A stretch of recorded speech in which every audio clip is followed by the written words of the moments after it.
Good morning. तो आज हम अकाउंटेंसी एंड बुक कीपिंग के कुछ ऑब्जेक्टिव क्वेश्चन को फिर से सॉल्व करेंगे।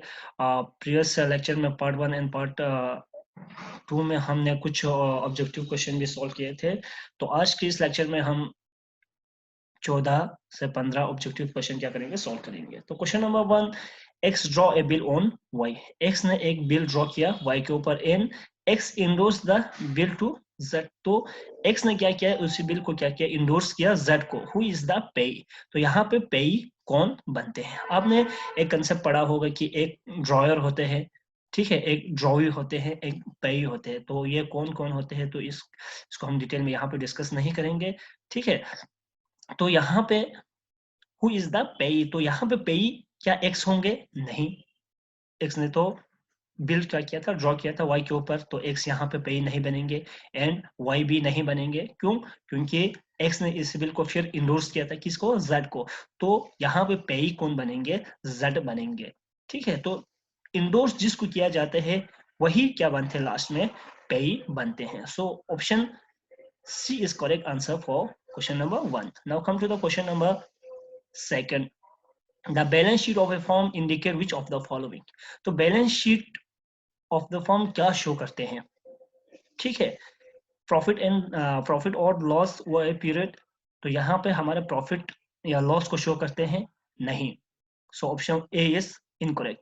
Financial position of a unit, yes financial position को शो करते हैं, बट ओवर ए पीरियड, यहाँ पे ओवर ए पीरियड को शो नहीं करते हैं। So option B is also incorrect. Now come to option C, financial position of a unit as on particular date, ठीक है। तो हमारे बैलेंस शीट क्या शो करते हैं, हमारे फाइनेंशियल पोजीशन को क्या करते हैं, शो करते हैं एज ऑन पार्टिकुलर डेट पे, ठीक है। तो यहाँ पे आप जब बैलेंस शीट भी देखेंगे तो वहां पे ये चीज लिखा हुआ होते हैं कि ऊपर as on particular date. So option C is correct answer for question number 2 and option D is position of asset and liabilities for a period of time. So this is incorrect option. Now come to the question number 3. Economic life of enterprises is split into periodic interval as per concept dash concept, ठीक है। तो matching concept, यहाँ पे basically 13 convention होते हैं, 13 convention, ठीक है, accounting के। अगर आपने उसको ठीक तरह से समझा होंगे तो आप इसका आंसर इजीली क्या कर पाएंगे, दे पाएंगे, ठीक है। Matching concept, money measurement and periodicity. So option C is correct answer. इसके बेसिस पे ये इंटरवल होते हैं, ठीक है। Now come to the question number 4. Just 1 second. Yes, question number 4, outstanding expense are charge to.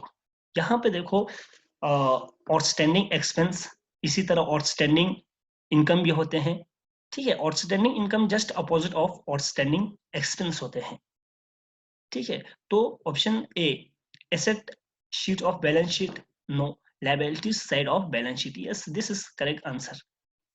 हमेशा ये देखो आउटस्टैंडिंग आपके हमेशा क्या आते हैं, लायबिलिटीज होते हैं, ठीक है। आउटस्टैंडिंग इनकम आपके क्या होते हैं,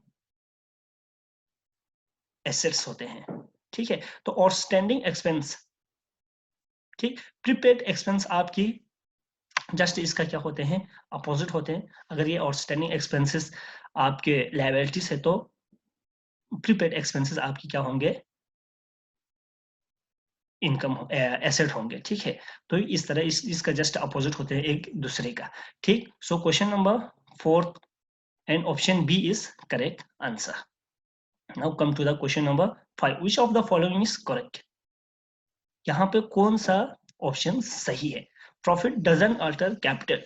अब यहाँ पे देखो आपके फॉर्म के अंदर कैपिटल है, ठीक है। तो आपकी जब प्रॉफिट आते हैं आपको, ठीक है, बिजनेस में, तो आपके उस प्रॉफिट से आपकी कैपिटल चेंजेस होते हैं, यस होते हैं। So option A is incorrect.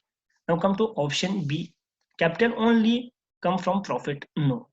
यहाँ पे ये जरूरी नहीं कि यस आपके प्रॉफिट से कैपिटल बनते हैं, ठीक है, बट यहाँ पे ओनली नहीं है, ठीक है, अदर सोर्स से भी आपकी कैपिटल बढ़ जाते हैं, ठीक है। So option B is also incorrect. Profit reduce capital, ये तो ऐसा तो होगा ही नहीं, ठीक है, प्रॉफिट से तो कैपिटल क्या हो जाते हैं, बढ़ जाते हैं। So this option C is also incorrect. Now come to option number D, profit increase capital. Yes, profit हमेशा हमारे क्या करते हैं, कैपिटल को बढ़ा देते हैं। So option D is correct answer for question number 5।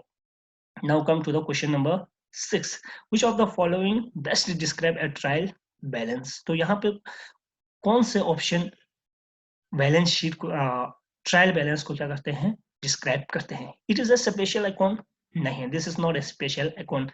ठीक है, तो ट्रायल बैलेंस अकाउंट तो है ही नहीं, तो ये ऑप्शन ए तो ऐसे ही क्या हो जाते हैं, इनकरेक्ट हो जाते हैं। Option B, shows all the entries in the book, no. ठीक है, ये लेजर में होते हैं।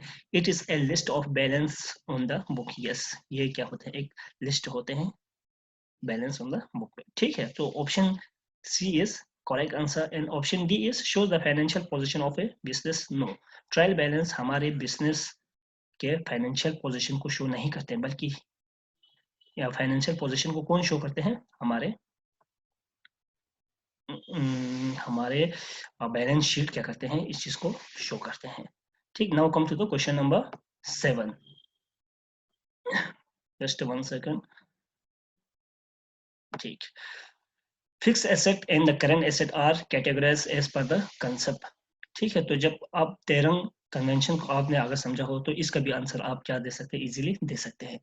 ठीक है, तो आपके fix asset and current asset को किसकी बेसिस पर कैटेगराइज किया होता है, going concern, no.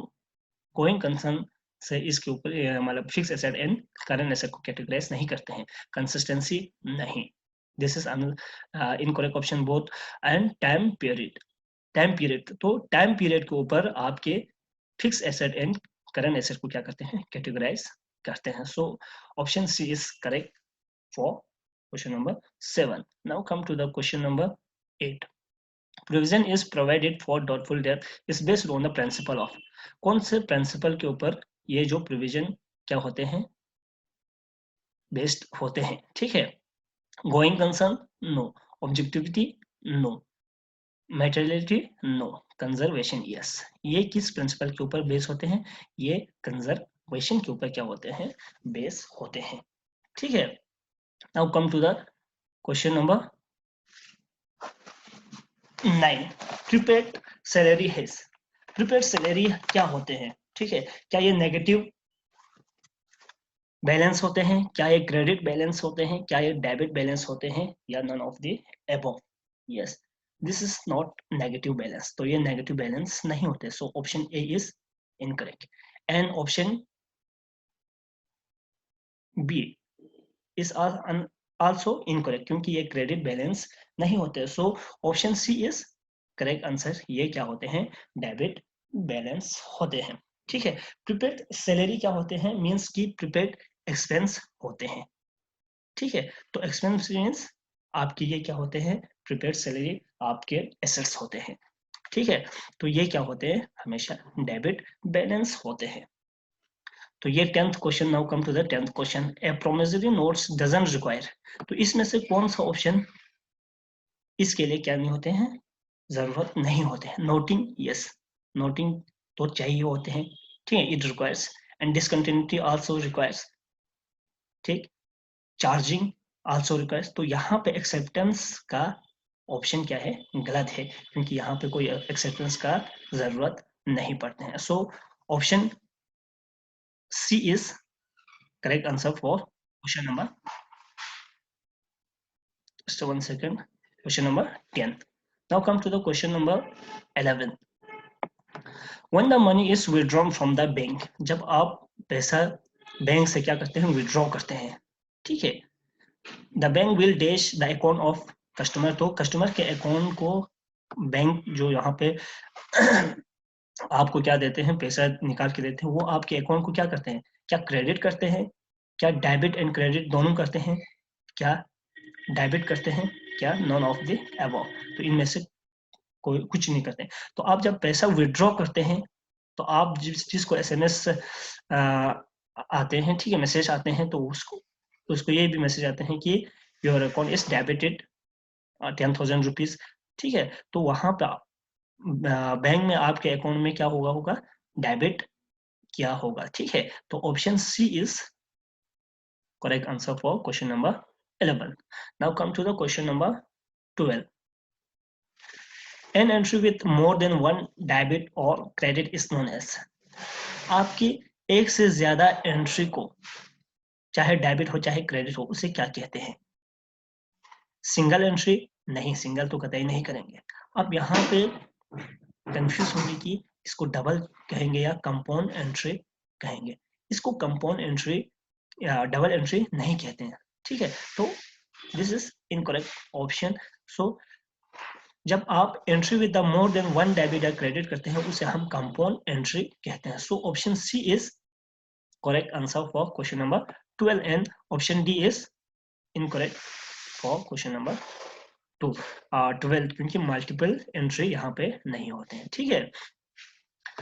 Multiple entry नहीं कहते। Now come to the question number 13. Which of the following should not be called sales? तो इनमें से किसको हम सेल्स नहीं कहेंगे, ठीक है। गुड्स सोल्ड ऑन क्रेडिट, जब हम क्रेडिट पे गुड्स को क्या करते हैं, सोल्ड करते हैं, उसको तो हम सेल कहते हैं, ठीक है। Sales of item previously included in purchase, तो इसे भी हम क्या करते हैं, सेल्स कहते हैं, तो इसमें इंक्लूड होंगे सेल में। तो ऑफिस फिक्चर्स सोल्ड, तो इसको हम सेल में क्या नहीं करते हैं, इंक्लूड नहीं करते हैं। So this is correct answer for question number 13. And goods sold for cash, तो ये तो आते ही होंगे इसके अंदर। सो यहाँ पे क्वेश्चन लिखा है should not be called sales, तो इसमें से हम इस कौन ऑप्शन को क्या नहीं करेंगे, सोल्ड में इंक्लूड नहीं करेंगे, ठीक है। Now come to the question number 14.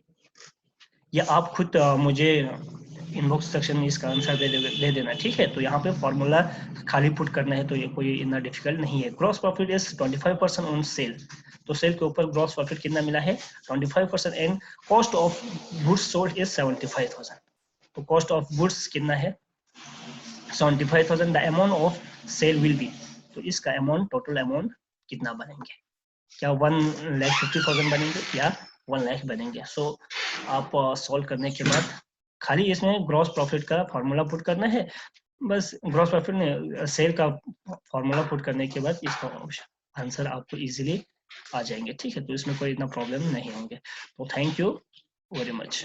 तो इसी तरह हम नेक्स्ट लेक्चर में भी कुछ ऑब्जेक्टिव क्वेश्चन को लेके आपके साथ फिर से मिलेंगे, तब तक हमारे साथ बने रहे। तो ये थे आज के पार्ट था। तो इससे पहले भी हमने कुछ ऑब्जेक्टिव क्वेश्चन क्या किए थे, सॉल्व किए थे, तो वो सब ये है। तो आप यहाँ से इनको भी क्या कर सकते हैं, देख सकते हैं। तो पहले कोशिश करना अपने आप से सॉल्व करने की, फिर इसके बाद जब मैं यहाँ पे समझाऊंगा तो उसको भी देख लेना, ठीक है। तो थैंक यू वेरी मच।